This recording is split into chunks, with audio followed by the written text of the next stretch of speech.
Hello मित्रों, सुनाइए कैसे हो आप सभी लोग। उम्मीद है सभी लोग बहुत अच्छे हैं और हमेशा अच्छे रहें। मित्रों, लास्ट वीडियो में हमने डिस्कस किया था क्लोरोफिल पिगमेंट के बारे में, क्योंकि हमने पहले ये भी बताया था कि फोटोसिंथेटिक पिगमेंट्स कितने टाइप के हैं। उनमें से एक टाइप था क्लोरोफिल पिगमेंट, जिसके बारे में हम डिस्कस कर चुके हैं लास्ट वीडियो में।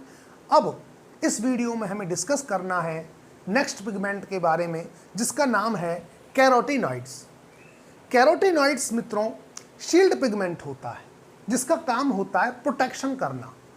और प्रोटेक्शन किसको करता है? प्रोटेक्शन करता है ये रिएक्शन सेंटर के क्लोरोफिल ए का, या आप बोलिए कोर कॉम्प्लेक्स में जो क्लोरोफिल मॉलिक्यूल ए होता है उसके प्रोटेक्शन करता है कैरोटीनॉइड्स।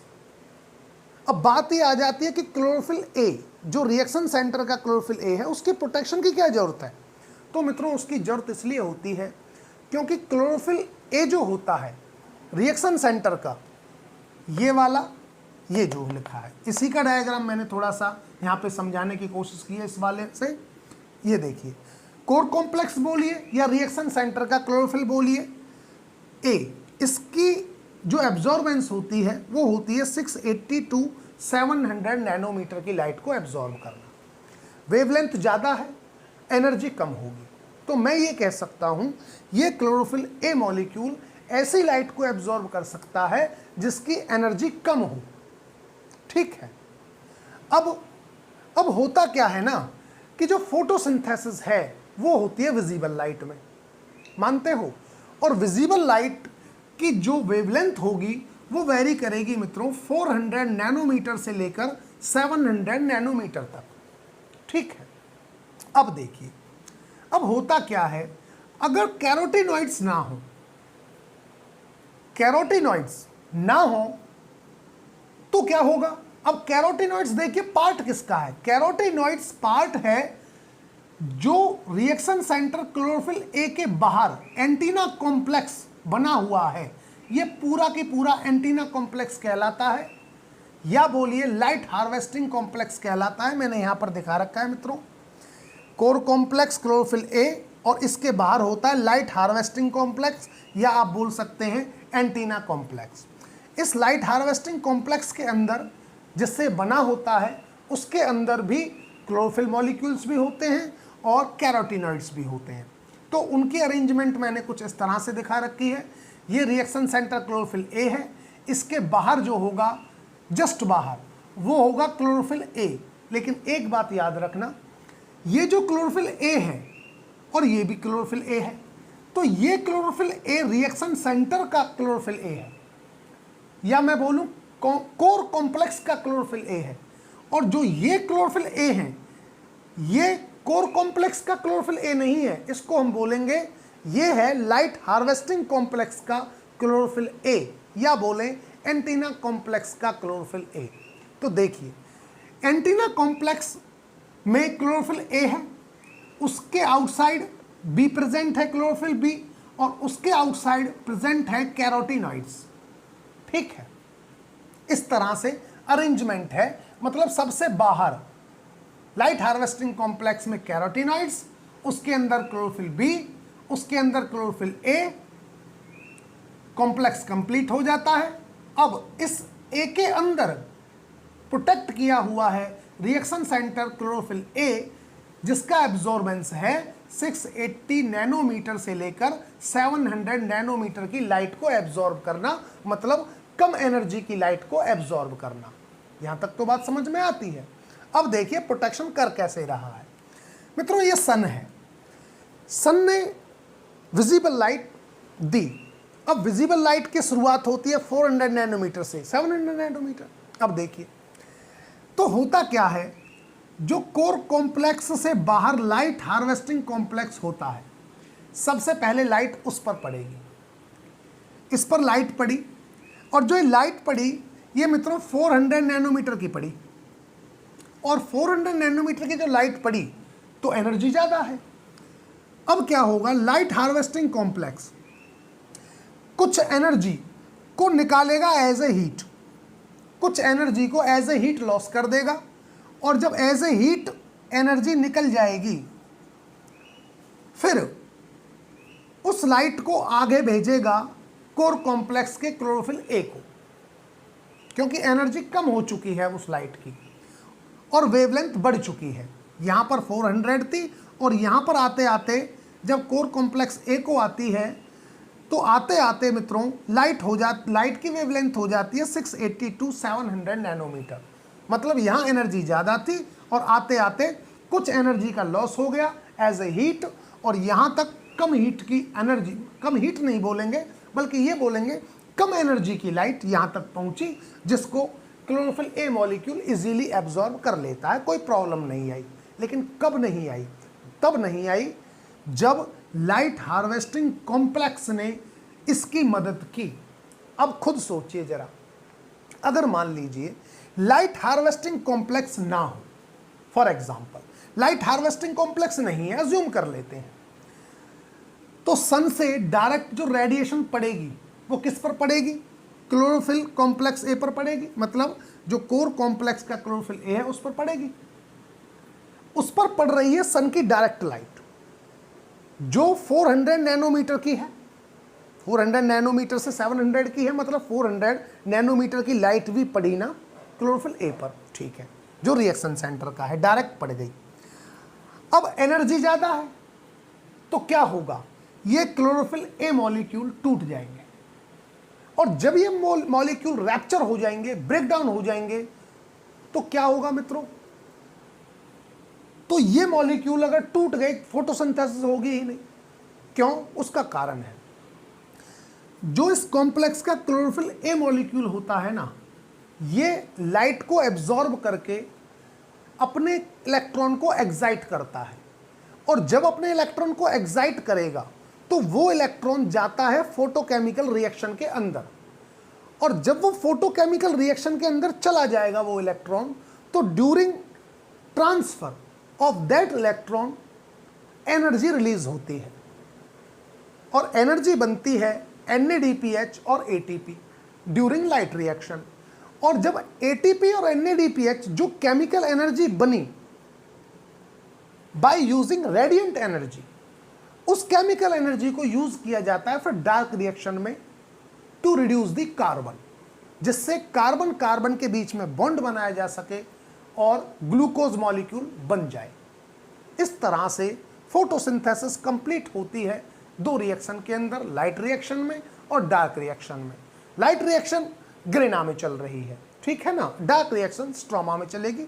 उस बात को भी मित्रों हम डिस्कस करेंगे, लेकिन बाद में।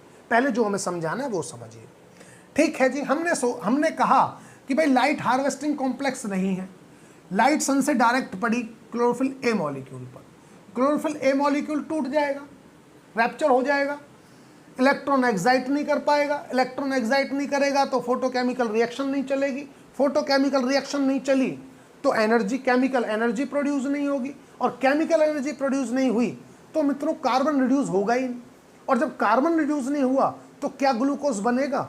नहीं बनेगा, मतलब ओवरऑल फोटोसिंथेसिस बंद। बात समझ में आ रही है? इसलिए जरूरी है कि इसकी प्रोटेक्शन की जाए, और इसकी प्रोटेक्शन की जाती है लाइट हार्वेस्टिंग कॉम्प्लेक्स से, या बोलिए एंटीना कॉम्प्लेक्स से। और इस लाइट हार्वेस्टिंग कॉम्प्लेक्स के कंपोनेंट कौन कौन से होते हैं वो ये देखिए, ये वाला डायग्राम आपको दिखा रहा है। इसमें देखिए सबसे अंदर दे रखा है क्लोरोफिल ए, जो रिएक्शन सेंटर का क्लोरोफिल ए है, या कोर कॉम्प्लेक्स का क्लोरोफिल ए बोलिए आप, एक ही बात है। इसके बाहर भी मित्रों कुछ क्लोरोफिल ए हैं। अब देखिए इस क्लोरोफिल ए में और इनके बाहर जो क्लोरोफिल ए है इनमें डिफरेंस है। क्या डिफरेंस है? ये क्लोरोफिल ए रिएक्शन सेंटर वाला अपने इलेक्ट्रॉन को एक्साइट करेगा, लेकिन इसके अलावा अगर कॉम्प्लेक्स में कहीं भी क्लोरोफिल ए मॉलिक्यूल है वो अपने इलेक्ट्रॉन को कभी भी एक्साइट नहीं करेगा, एनर्जी एब्जॉर्ब करके भी। ये याद रखना, केवल ये करेगा, ये वाले क्लोरोफिल मॉलिक्यूल ए जो क्लोरोफिल ए हैं ये नहीं करेंगे अपने इलेक्ट्रॉन को एक्साइट, ठीक है। अब देखिए इस क्लोरोफिल ए से बाहर क्या है? क्लोरोफिल बी, और क्लोरोफिल बी से बाहर क्या है? ये है कैरोटीनॉइड्स। अब देखिए जैसे सन है, ये मैं सन बना देता हूं दोबारा से, ये मैंने सन बना दिया मित्रों, तो सन से ये होगा, लाइट आएगी, विजिबल लाइट पहले जाएगी कैरोटीनॉइड को। कैरोटीनॉइड का वेवलेंथ जो एब्जॉर्प्शन है, जिस वेवलेंथ की लाइट को एब्जॉर्ब करेगा वो है मित्रों 400 टू 500। इसने एब्जॉर्ब कर ली, कोई टेंशन नहीं है इसको, ये कर सकता है, इतनी लाइट को एब्जॉर्ब कर ली। अब कुछ एनर्जी को ये हीट की फॉर्म में बाहर निकाल देगा और बाकी जो एनर्जी की लाइट बचेगी उसको ट्रांसफर करेगा क्लोरोफिल बी को। और क्लोरोफिल बी को जब ट्रांसफर करेगा तो इस लाइट की वेवलेंथ बढ़ जाएगी, और वेवलेंथ बढ़ने का मतलब है एनर्जी घट गई। और भाई सीधी सी बात है, जब कुछ एनर्जी हीट की फॉर्म में बाहर निकाल के फेंक दी ड्यूरिंग ट्रांसफॉर्मेशन, तो एनर्जी तो घटनी है और वेवलेंथ बढ़नी है। मैंने बताया था ना मित्रों कि ट्रांसफॉर्मेशन होगा, और ऐसा इस दुनिया में कोई भी ऐसा एफिशिएंट सिस्टम नहीं है जो ड्यूरिंग ट्रांसफॉर्मेशन 100% एनर्जी का ट्रांसफर कर सके। जब भी किसी एनर्जी का एक फॉर्म से दूसरी फॉर्म में, या जब भी किसी एनर्जी का ट्रांसफॉर्मेशन होगा, some amount of energy is lost as a heat in the environment. तो देखिए, कुछ हीट निकाल दी, ठीक है, बाकी जिस एनर्जी की लाइट बच गई वो भेज दी क्लोरोफिल बी को। अब अच्छा, क्लोरोफिल बी का जो एब्जॉर्प्शन है वो है 650 नैनोमीटर की लाइट। नैनोमीटर मतलब हीट निकालने के बाद जो लाइट इसको गई क्लोरोफिल बी को, उसकी वेवलेंथ रह गई कितनी, हो गई कितनी 650 नैनोमीटर, और एनर्जी हो गई कम। वेवलेंथ गई बढ़ और एनर्जी कम हो गई, आ गया बी को।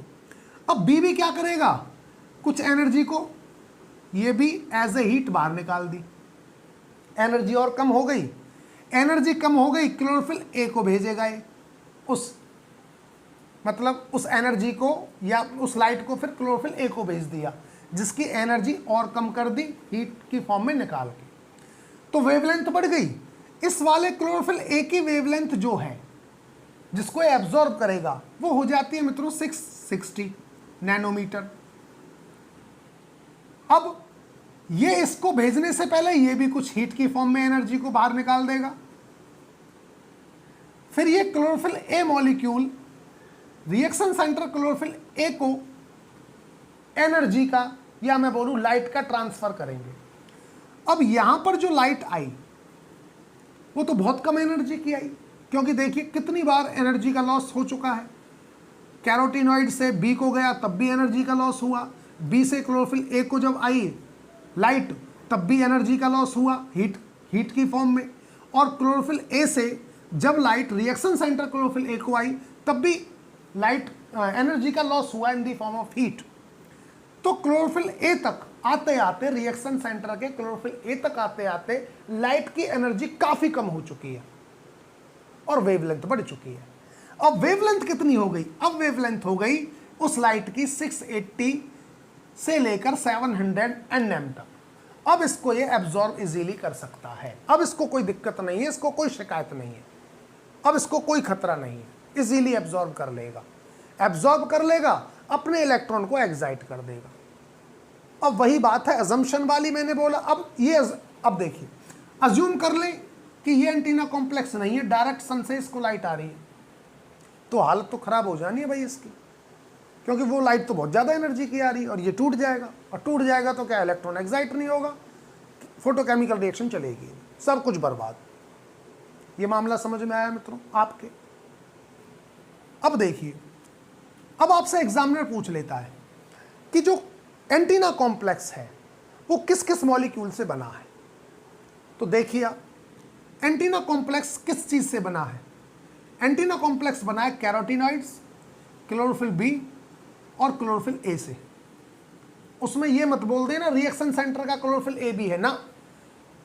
एंटीना कॉम्प्लेक्स मित्रों यहां से लेकर, कैरोटीनॉइड से लेकर यहां तक है, ये मैंने निशान लगा दिया यहां से, ये है एंटीना कॉम्प्लेक्स, या मैं बोलूं लाइट हार्वेस्टिंग कॉम्प्लेक्स।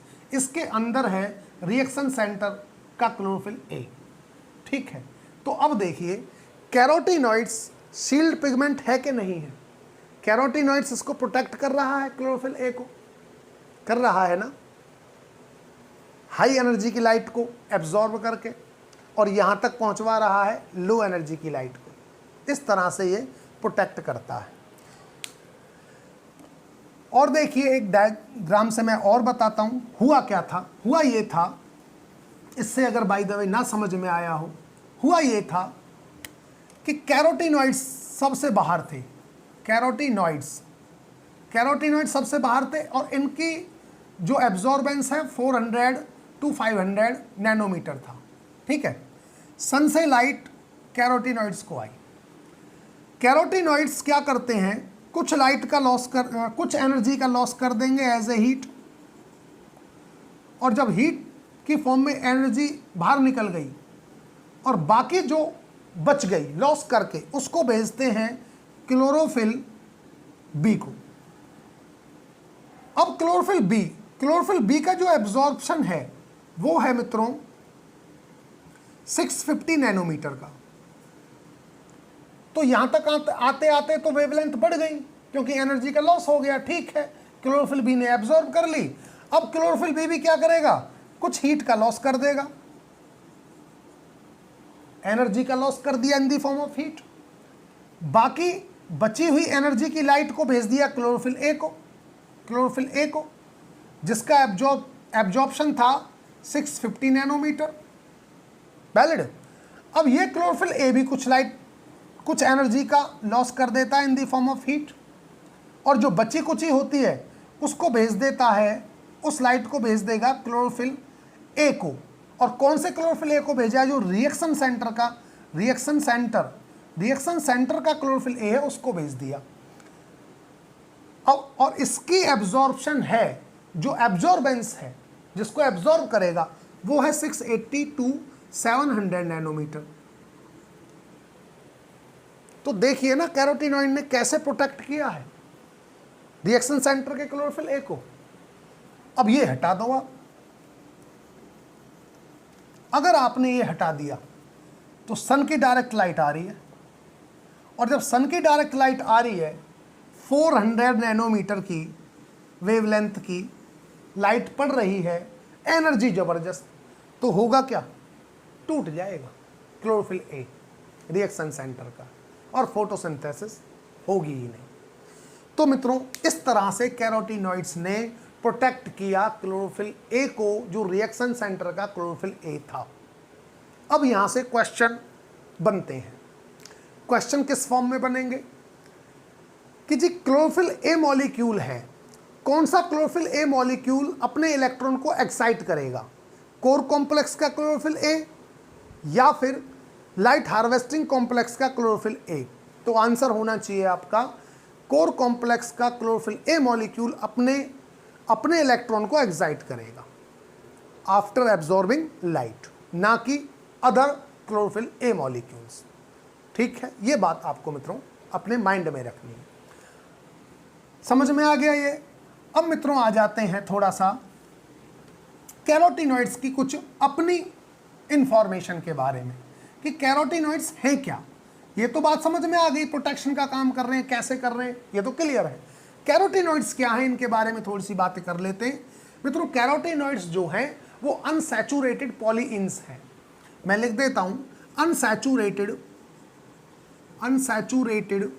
पॉलीइंस। दूसरी बात, carotenoids accessory and protective pigment हैं। अभी हमने इतना लंबा चौड़ा भाषण दिया है इस बात पर, तो इस बात को तो मित्रों आप नहीं भूलोगे डेफिनेटली। ये एसेसरी एंड प्रोटेक्टिव पिगमेंट है, प्रोटेक्टिव पिगमेंट्स। तीसरी चीज, कैरोटीन का एब्जॉर्बेंस क्या है, कौन सी वेवलेंथ की लाइट को एब्जॉर्ब करता है, तो वो है 400 नैनोमीटर टू 500 नैनोमीटर की लाइट को। और अगर मित्रों कैरोटीन इस वेवलेंथ की लाइट को एब्जॉर्ब कर रहा है तो इस वेवलेंथ की लाइट का जो कलर होता है वो होता है ऑरेंज टू येलो। ये याद रखना। इसका मतलब जो कैरोटीनॉइड्स का कलर होगा वो कैसा होगा, ऑरेंज टू येलो। तो मैं लिख देता हूं orange to yellow in colour, yellow in colour. अच्छा मित्रों, एक बात तो पता है ना आपको कि जो विजिबल लाइट है 400 टू 700 नैनोमीटर, इसी में विबग्योर बनता है। विबग्योर के 7 कलर्स जो बनते हैं इसी में बनते हैं, ये आपको पता होना चाहिए। विजिबल लाइट की वेवलेंथ क्या है और विजिबल लाइट के अंदर कितने कलर्स की लाइट होती है, ये भी आपको पता होना चाहिए। चलिए, तो मित्रों ये 4 बातें थी इसके बारे में, कैरोटीनॉइड्स के बारे में। अब बात करते हैं टाइप्स ऑफ कैरोटीनॉइड्स की, कि कैरोटीनॉइड्स कितने टाइप के होते हैं। जैसे क्लोरोफिल के भी हमने टाइप्स देखी थी, तो ऐसे ही मित्रों कैरोटीनॉइड्स की भी टाइप होती है। देखिए, टाइप्स पर हम डिस्कस कर लेते हैं।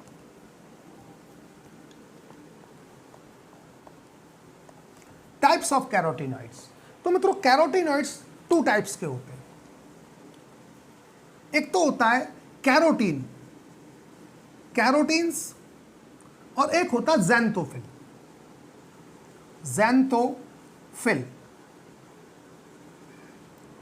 Carotene, xanthophyll.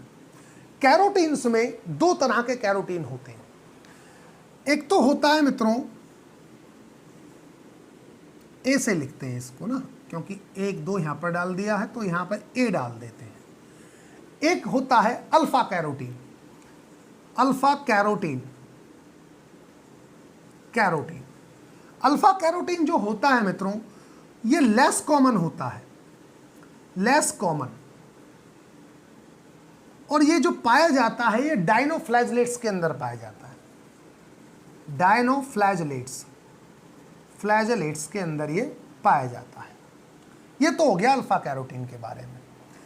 दूसरी बात करते हैं मित्रों बीटा कैरोटीन। दूसरा होता है, बी है beta carotene, beta carotene. Beta carotene more common होता है, मोर कॉमन। और बीटा कैरोटीन जो है, जब बीटा कैरोटीन का ब्रेकडाउन होता है तो ये बनाता है vitamin A, produce vitamin A, vitamin A upon degradation, या बोलो अपॉन ब्रेकडाउन। जब ब्रेकडाउन होगा तो विटामिन ए बनाएगा बीटा कैरोटीन। इसलिए मित्रों होता क्या है कि beta carotene biosynthetic pathway gene का ट्रांसफर किया गया एक राइस के अंदर, और राइस का कलर हो गया गोल्डन येलो। आपने देखा होगा, वो राइस खाया भी होगा, ऐसी बात नहीं है। गोल्डन राइस जो होते हैं गोल्डन येलो कलर का, तो उसका गोल्डन येलो जो कलर है ना, वो कलर केवल किसकी वजह से है? क्योंकि उसमें कुछ इंजीनियर्स जो मेडिकल लाइन के इंजीनियर्स हैं, या बोलिए साइंटिस्ट ने उस राइस के अंदर जीन का ट्रांसफ़र किया है, बीटा कैरोटीन बायोसिंथेटिक जीन का ट्रांसफ़र किया है, जिसकी वजह से उस राइस का कलर हो गया कैसा? Golden yellow. और उस राइस को खाने से, उस चावल को जब खाते हैं तो मित्रों बॉडी में, एनिमल सेल में बनता है विटामिन ए। बहुत अच्छी अमाउंट में विटामिन ए हमें उस चावल से मिलता है। दूसरा एग्जाम्पल मैं बताता हूँ, कैरेट। चलो वो तो आर्टिफिशियल हमने वो बनाया, ठीक है ना, साइंटिस्ट ने तैयार किया चावल को। कैरेट जो गाजर है, गाजर का जो कलर है ना, जो रेडिश ऑरेंज कलर की है जो गाजर, वो कलर भी किसकी वजह से है? केवल बीटा कैरोटीन की वजह से है। तो उसमें भी एक अच्छी अमाउंट में बीटा कैरोटीन होता है। आप इसलिए अगर विटामिन ए की कमी है तो आप गाजर खाएं, क्योंकि गाजर का जो डाइजेशन होगा, बीटा कैरोटीन जब टूटेगा तो बीटा कैरोटीन प्रोड्यूस करेगा क्या? Vitamin A. और विटामिन ए आपकी आंखों के लिए बहुत अच्छा होता है, आइज़ के लिए। ठीक है मित्रों, बीटा कैरोटीन पर तो ये हमने कैरोटीन्स पर तो बात कर ली। अब इसकी दूसरी टाइप है ज़ैंथोफिल। अच्छा, एक बात और याद रखना, कैरोटीन्स का जो केमिकल फॉर्मूला है वो मित्रों होता है C40H56। ये कैरोटीन्स का है। और ज़ैंथोफिल का भी सेम है, बस एक चीज ऐड हो जानी है, ऑक्सीजन। तो ज़ैंथोफिल का हो जाएगा C40H56, और ऑक्सीजन जो इसमें होगा वो 1 मॉलिक्यूल से लेकर 8 मॉलिक्यूल तक हो सकते हैं। इसका C40H56, ज़ैंथोफिल का C40H56, और ऑक्सीजन जो मॉलिक्यूल होगा वो 1 मॉलिक्यूल से 8 मॉलिक्यूल तक हो सकते हैं ऑक्सीजन के भी। अब ज़ैंथोफिल्स की बात कर लेते हैं कि ज़ैंथोफिल्स कितने टाइप की है। तो ज़ैंथोफिल्स की बात करते हैं। ज़ैंथोफिल्स में मित्रों पहला है फ्यूकोज़ैंथिन। फ्यूकोज़ैंथिन, और फ्यूकोज़ैंथिन जो मिलता है वो मिलता है मित्रों ब्राउन एल्गी के अंदर। तो एग्जाम्पल याद रखना, ब्राउन एल्गी।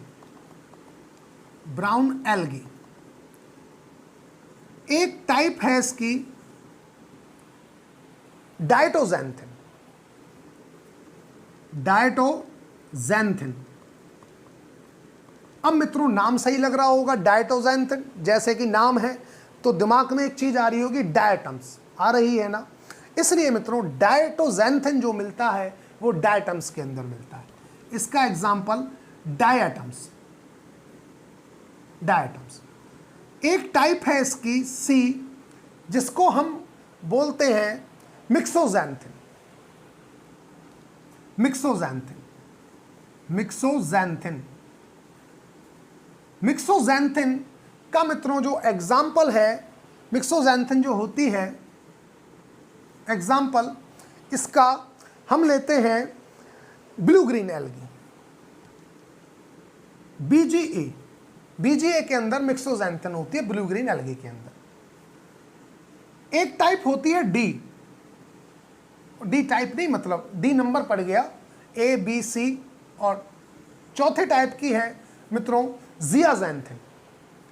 ज़ियाज़ैंथिन, ज़ियाज़ैंथिन, और ज़ियाज़ैंथिन का एग्जाम्पल है guard cell chloroplast. Guard cell chloroplast. Chloroplast मित्रों गार्ड सेल तो आप जानते हो, गार्ड सेल्स वो सेल्स होती हैं जो स्टोमेटा की ओपनिंग और क्लोजिंग को कंट्रोल करते हैं। गार्ड सेल जब फोटोसिंथेसिस बताया था तो स्टोमेटा मैंने डिस्कस किया था, माइन्यूट पोर्स जिनके थ्रू ऑक्सीजन बाहर जाती है और CO2 अंदर आती है पौधे के अंदर। वहाँ पे मैंने बताया था स्टोमेटा के बारे में, स्ट्रक्चर बनाई थी, गार्ड सेल दिखाई थी, और ये भी बताया था कि गार्ड सेल स्टोमेटा की कैसे ओपनिंग एंड क्लोजिंग को रेगुलेट करते हैं, कंट्रोल करते हैं। तो उन गार्ड सेल्स के क्लोरोप्लास्ट में ज़ियाज़ैंथिन मिलता है। ठीक है मित्रों, और नेक्स्ट टाइप आ जाती है इसकी वाइलोज़ैंथिन। ई टाइप जो है वो है वाइलोज़ैंथिन। वाइलोज़ैंथिन, वाइलोज़ैंथिन, और वाइलोज़ैंथिन का मित्रों एग्जाम्पल आप लिखोगे वाइलोज़ैंथिन का mesophyll sales. Mesophyll sales, वाइलोज़ैंथिन mesophyll sales के अंदर है। तो ये थे ज़ैंथोफिल के टाइप्स, और ये हैं कैरोटीन्स के टाइप। कैरोटीन की इंपॉर्टेंस भी मैंने बता दी कि कैरोटीन जब ब्रेक डाउन होगा तो विटामिन ए बनाता है। ठीक है ना, राइस बनाया गया, कुछ नेचुरली मिलता है जैसे कैरेट बताया मैंने। तो मित्रों इसके साथ ही कैरोटीनॉइड्स का जो है लेक्चर फिनिश हो जाता है। अब जो टर्न आएगा वो नेक्स्ट पिगमेंट की बात करेंगे, जो फोटोसिंथेटिक पिगमेंट है नेक्स्ट कैरोटीन के बाद, फाइकोबिलिन्स। तो I think that is much enough for this video. वो हमें स्टार्ट करना चाहिए नेक्स्ट वीडियो में। तो मित्रों इसको अच्छी तरह से कर लें। कोई प्रॉब्लम है, कोई क्वेश्चन है, किसी भी तरह की कोई क्वेरी हो, आप कमेंट बॉक्स में लिखकर मुझे ज़रूर बताएं, और लेक्चर कैसा लगा मित्रों आप ये भी मुझे बताएं। ठीक है मित्रों, तब तक के लिए thank you so much. Okay bye मित्रों।